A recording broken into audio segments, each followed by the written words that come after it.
오늘 우리에게 주신 하나님의 말씀은 신약성경 고린도후서 4장 11절부터 18절까지 말씀입니다. 고린도후서 4장 11절부터 18절까지 말씀 봉독하겠습니다. 우리 살아있는 자가 항상 예수를 위하여 죽음에 넘겨짐은 예수의 생명이 또한 우리 죽을 육체에 나타나게 하려 함이라. 그런즉 사망은 우리 안에 역사하고 생명은 너희 안에 역사하느니라. 기록된 바 내가 믿었으므로 말하였다 한 것 같이 우리가 같은 믿음의 마음을 가졌으니 우리도 믿었으므로 또한 말하노라. 주 예수를 다시 살리시니가 예수와 함께 우리도 다시 살리사 너희와 함께 그 앞에 서게 하실 줄을 아노라. 이는 모든 것이 너희를 위함이니 많은 사람의 감사로 말미암아 은혜가 더하여 넘쳐서 하나님께 영광을 돌리게 하려 함이라. 그러므로 우리가 낙심하지 아니하노니 우리의 겉사람은 낡아지나 우리의 속사람은 날로 새로워지는도다. 우리가 잠시 받는 환난에 경한 것이 지극히 크고 영원한 영광에 중한 것을 우리에게 이루게 함이니 우리가 주목하는 것은 보이는 것이 아니요 보이지 않는 것이니 보이는 것은 잠깐이요 보이지 않는 것은 영원함이라. 아멘.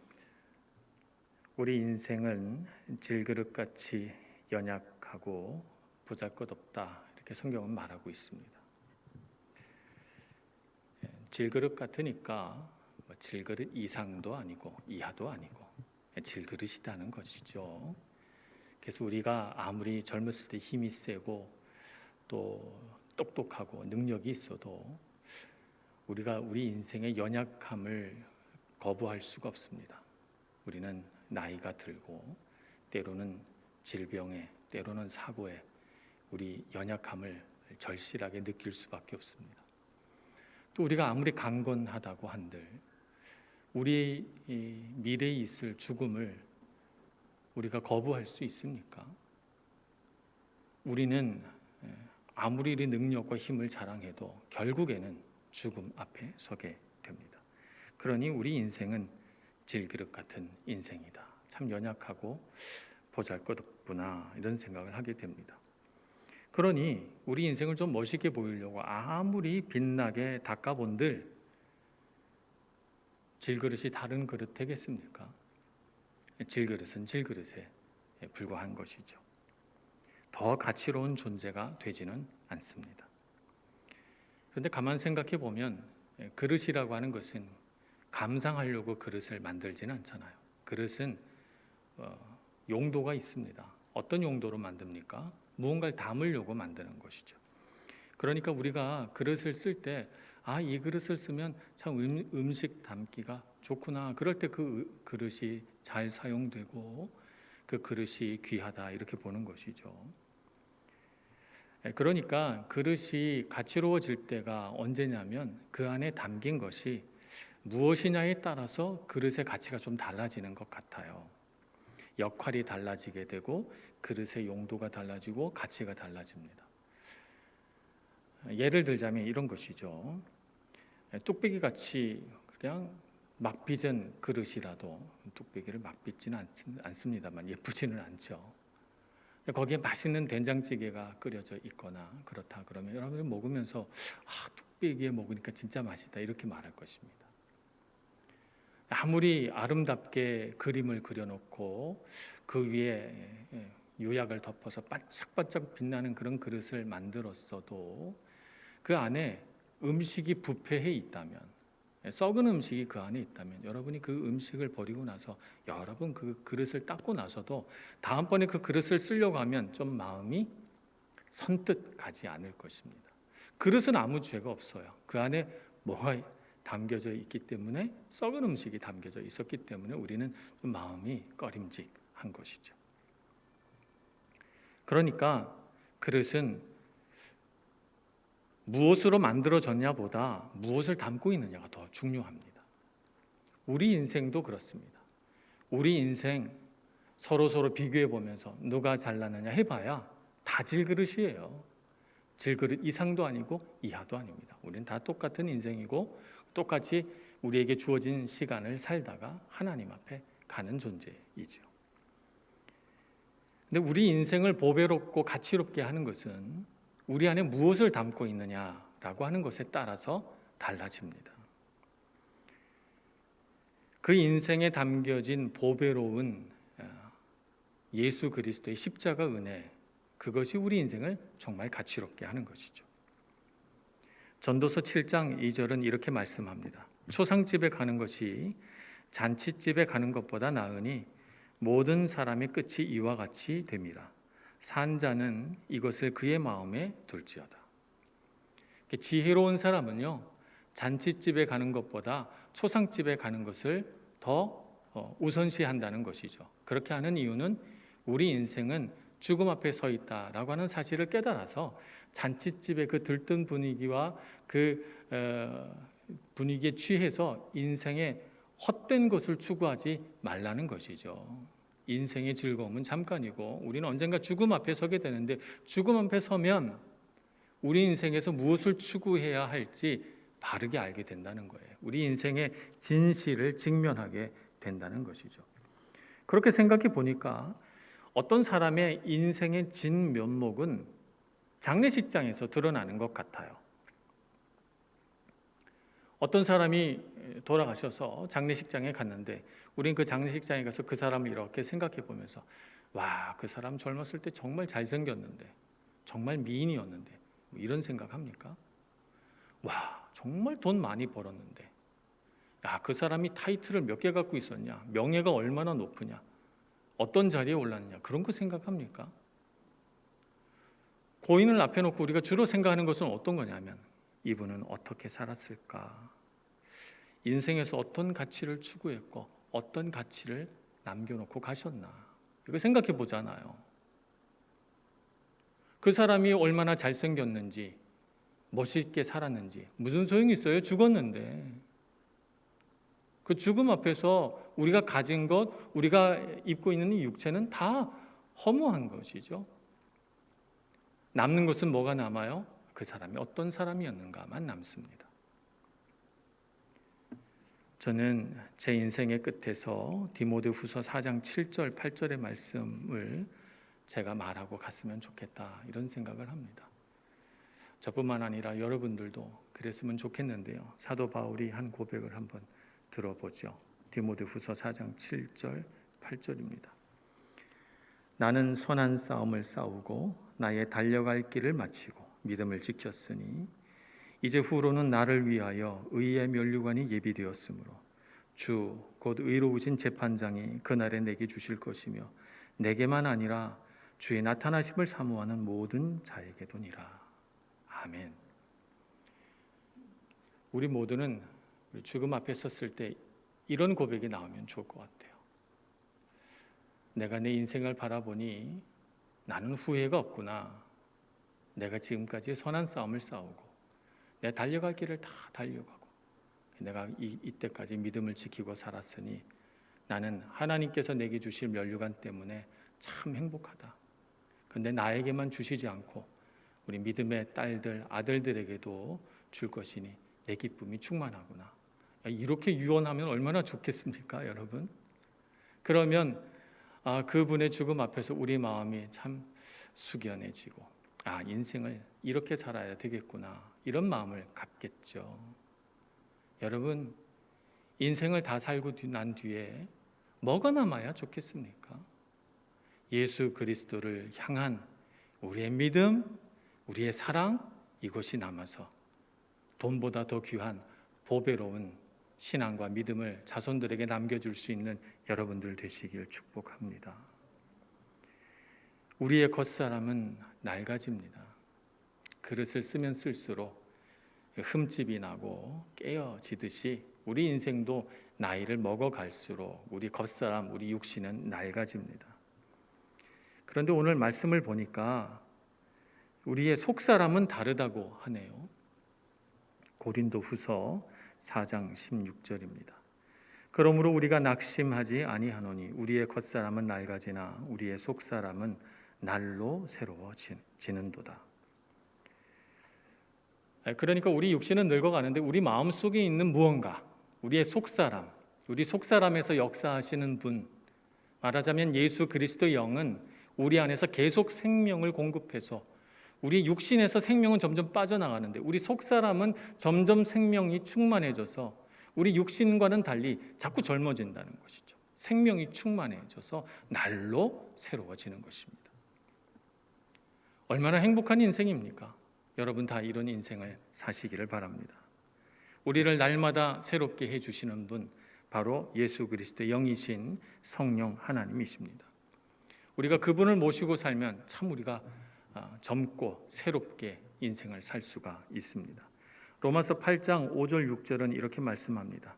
육신을 따르는 자는 육신의 일을, 영을 따르는 자는 영의 일을 생각하나니 육신의 생각은 사망이요 영의 생각은 생명과 평안이니라.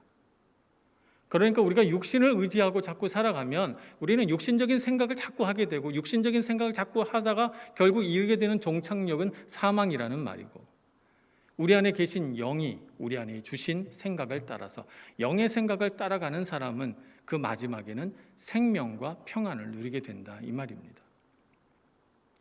그러니 우리가 육신을 붙들고 살아야 되겠습니까? 영을 붙들고 살아야 되겠습니까?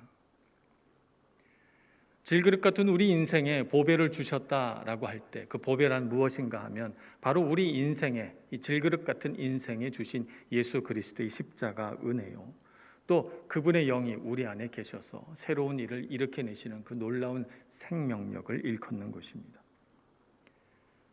보배는 생명이고 생명은 우리 안에 기쁨과 소망을 줍니다. 생명이 있는데 기쁨이 없다, 말이 안 되잖아요, 그죠? 생명이 없으면 기쁨이 없어요. 생명이 없으면 슬프고 좌절감이 들어요. 그런데 생명이 있으면 기쁘고 소망이 생깁니다. 사람은 태어나서 사람이 인생을 처음 시작할 때 가장 중요한 것이 먹고 마시는 겁니다. 아기 때는 자아도 형성이 안 됐고 그냥 어떤 뭐라 그럴까, 배고픔, 추위, 자기의 어떤 그런 생명을 유지하는 데에만 관심을 갖고 있기 때문에 이 갓난아기에게 있어서 정말 중요한 건 뭐냐면 누가 나를 잘 보살펴 주느냐 하는 거예요. 내가 배가 고파서 울면 그때 즉시로 달려와서 먹을 걸 주고 젖을 주고, 또 내가 목이 마르면 얼른 물을 먹여주고, 추우면 감싸주고, 더우면 시원하게 해주고, 그렇게 해서 나를 돌봐주는 사람, 이 돌봄을 뭐라고 생각하는 거예요? 사랑이라고 생각하는 거예요. 근데 내가 아무리 울어도 먹을 걸 안 줘요. 아무리 내가 안아달라고 해도 안 안아줘요. 그럼 어떻게 돼요? 아이는 속상한 거예요. 그리고 자기를 돌보는 사람을 신뢰할 수 없겠죠. 잘 돌보고 잘 먹이고 잘 입히고 이렇게 하면 나를 사랑하는구나, 그 돌보는 사람을 신뢰하게 되고 그 사랑을 받아들여서 어떤 관계가 만들어집니까? 애착 관계가 만들어져요. 이 아이와 부모 사이에 애착 관계가 잘 형성이 될수록 아이는 건강하고 평안하게 성장하게 되겠죠. 하나님께서 인류를 처음 에덴 동산에 지으셨을 때 하나님도 그렇게 하셨습니다. 갓난아기 같은 우리 인류를 하나님께서 보호하시기 위하여 에덴 동산을 만드시고 그 안에 각종 과실을 맺는 나무를 심고 너희는 이 동산에서 무엇이든지 원하는 대로 먹으라, 이렇게 말씀하셨습니다. 돌보아 주시고 사랑해 주시고, 그래서 아담과 하와는 하나님을 신뢰하고 하나님은 아담과 하와를 기뻐하고 사랑하면서 지냈죠. 애착 관계가 형성이 된 것입니다. 하나님의 돌보심을 사랑으로 받아들이고 하나님을 신뢰하게 된 것이죠. 하나님과 사람 사이 애착 관계를 깨게 된 사건이 있었죠. 그 사건은 바로 뱀이 주는 것을 먹었을 때예요. 뱀이 주는 것을 먹었을 때 하나님과 신뢰 관계도 깨어지고 애착 관계도 끊어지고 만 것이죠. 그래서 뱀과 맺은 새로운 애착 관계에 매달리게 되는데 그 새로운 애착 관계는 우리에게 평안과 기쁨을 주지 않아요. 두려움과 근심을 일으킵니다. 그래서 하나님께서는 하나님과 애착 관계가 끊어진 인류를 향해서 너무나도 가슴 아파하시면서 끊임없이 우리를 부르시죠. 하나님께로 오라고. 하나님과 다시 건강한 관계, 애착 관계를 맺자고 부르십니다. 이사야서 55장 1절 2절 말씀을 읽겠습니다. 오호라 너희 모든 목마른 자들아 물로 나오라. 돈 없는 자도 오라. 너희는 와서 사 먹되 돈 없이 값 없이 와서 포도주와 젖을 사라. 너희가 어찌하여 양식이 아닌 것을 위하여 은을 달아주며 배부르게 하지 못할 것을 위하여 수고하느냐. 내게 듣고 들을지어다. 그리하면 너희가 좋은 것을 먹을 것이며 너희 자신들이 기름진 것으로 즐거움을 얻으리라. 아멘. 한마디로 나에게로 오라 하나님께서 초대하시는 것입니다. 나에게로 오는데 아무 조건이 없단다. 돈을 내지 않아도 되고 값을 치르지 않아도 된단다. 그저 나에게로 오기만 하면 내가 너희를 먹여주고 마시게 하고 입혀주고 돌보아 줄 것이다 라고 하나님께서 우리를 부르십니다. 애착관계에서 끊어져 고통받는 우리 인류를 향하여 하나님께서 안타깝게 부르고 계신 것이죠. 이러한 부르심에 응답한 것이 오늘 우리 믿음의 역사인 것입니다. 응답한 한 사람의 이야기를 볼까요? 창세기 28장에 보면 한 사람이 등장합니다. 바로 야곱입니다. 이 야곱은 자신의 죄로 인해서 하나님과의 관계는 물론이고 아버지와의 관계, 어머니와의 관계, 형과의 관계까지 다 끊어졌어요. 모든 자기가 소중하게 여기는 애착관계가 다 끊어진 것이죠. 그리고 그는 한 번도 본 적이 없는 삼촌 라반의 집으로 혈연을 단신 혼자 길을 떠나야 합니다. 베델에서 첫날 밤을 보낼 때 그의 마음이 얼마나 근심이 되고 두렵겠습니까? 그때 하나님께서 그에게 나타나십니다. 그래서 내가 너와 함께 있겠다고, 네가 어디를 가든지 내가 너를 떠나지 않겠다고 하나님께서 그렇게 말씀해 주세요. 그래서 꿈에서 깬 이 야곱이 어떻게 하나님 앞에 말씀을 드립니까? 창세기 28장 20절과 21절을 제가 읽어보겠습니다. 야곱이 소원하여 이르되 하나님이 나와 함께 계셔서 내가 가는 이 길에서 나를 지키시고 먹을 떡과 입을 옷을 주시어 내가 평안히 아버지 집으로 돌아오게 하시오면 여호와께서 나의 하나님이 되실 것이요. 가장 원초적인 문제, 내가 먹고 사는 문제, 나를 보호하고 돌보아 주신다면, 하나님께서 말씀하신 대로 정말 그렇게 해주신다면 제가 여호와 하나님을 나의 하나님으로 삼겠습니다. 애착 관계가 만들어지는 것이죠. 그래서 삼촌 라반의 집에서 여러 번 속고 그 삼촌 라반이 야곱에게 품삯으로 준 것이 너무 아까워서 그것마저도 다 뺏으려고 할 때에도 야곱이 용기를 잃지 않고 계속해서 소망을 가지고 살 수 있었던 것은 다 하나님께서 그와 함께 하신다는 것을 그가 믿었기 때문입니다. 하나님과 이와 같이 새로운 사랑의 관계, 애착 관계를 만들어 가시는 여러분들 되시기를 축복합니다. 신약 성경에 와서 보면 이러한 말씀이 또 신약 성경에도 등장합니다.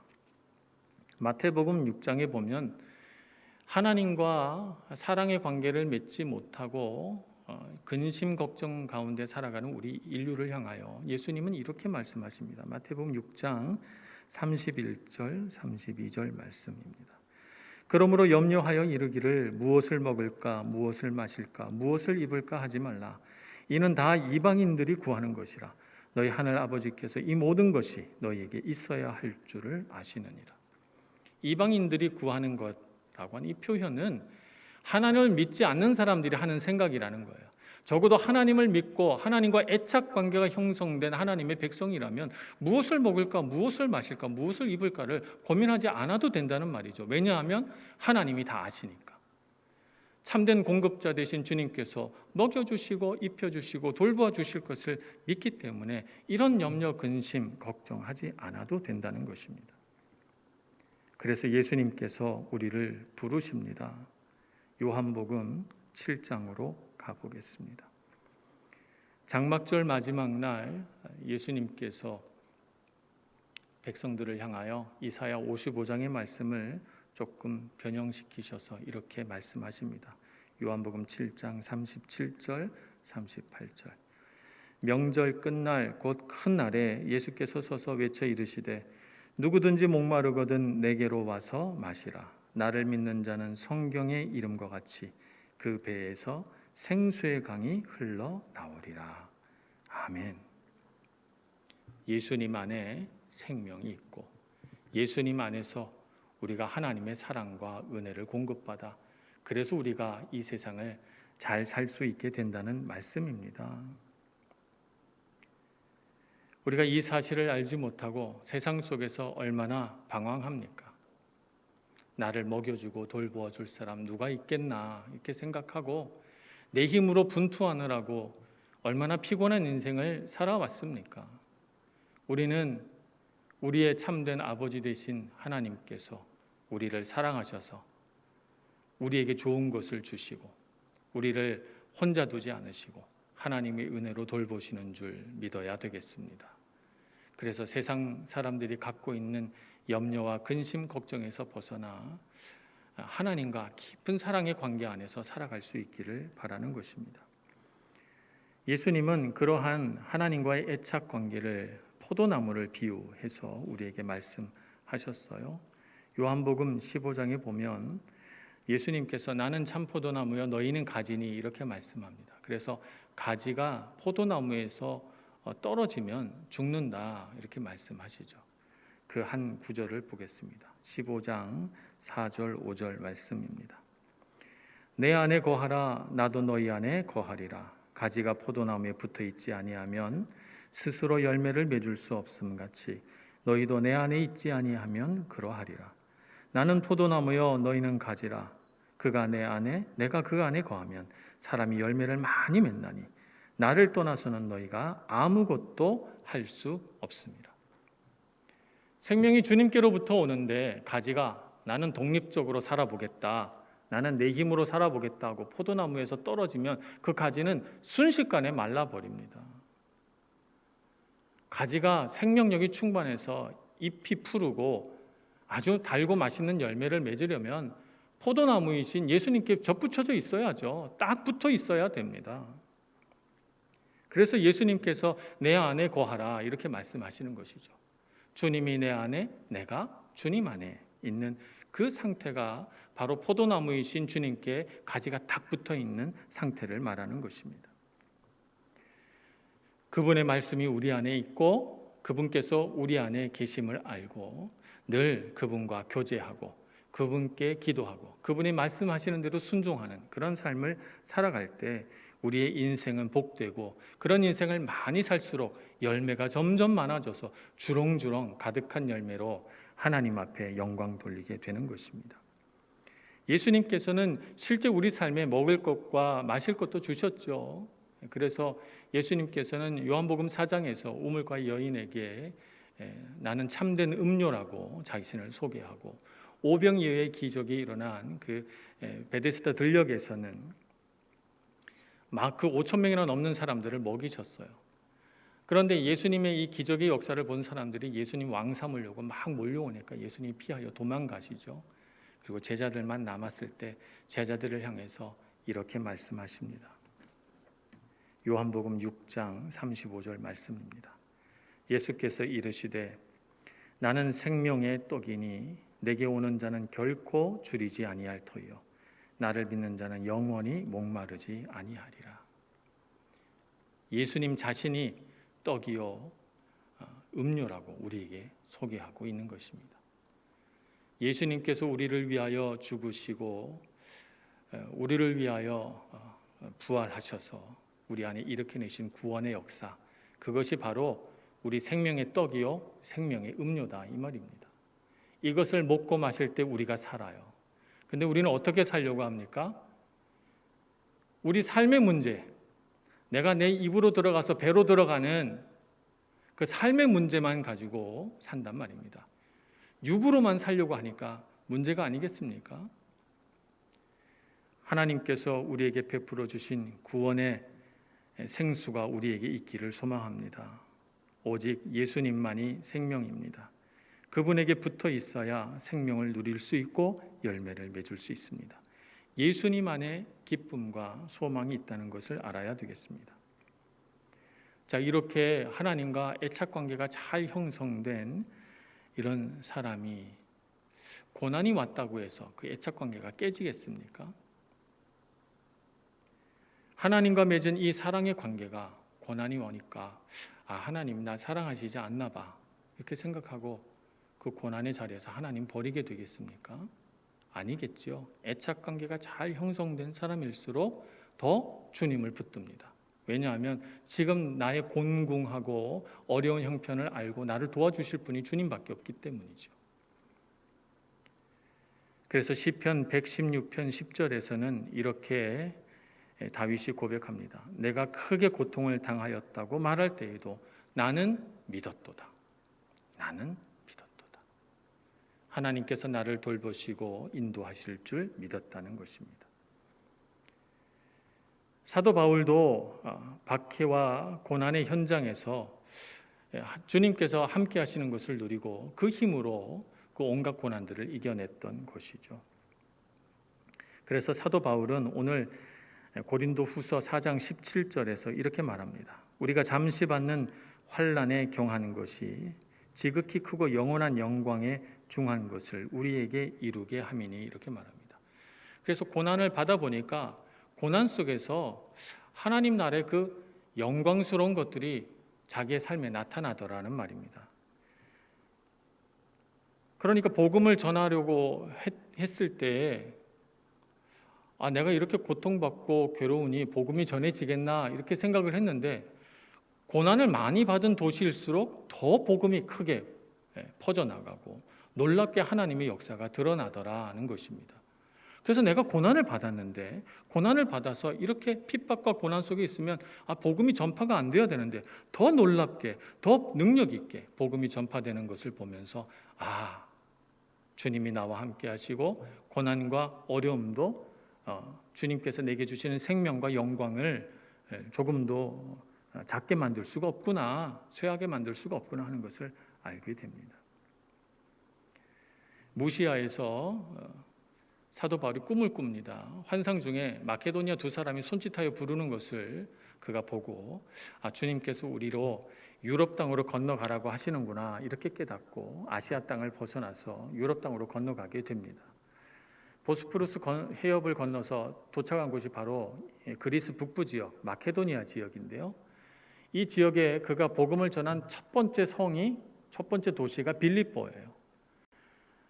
그런데 빌립보에서 어떤 일을 당합니까? 억울한 누명을 쓰고 채찍질을 당하고 감옥에 갇히잖아요.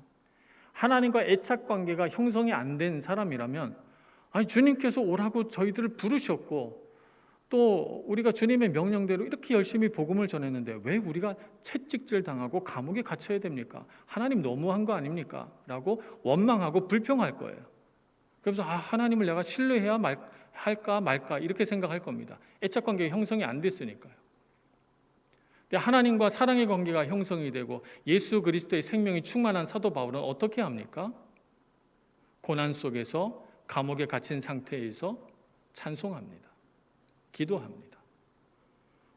지진이 일어나서 옥문이 열리고 창고가 다 풀어졌음에도 도망가지 않습니다.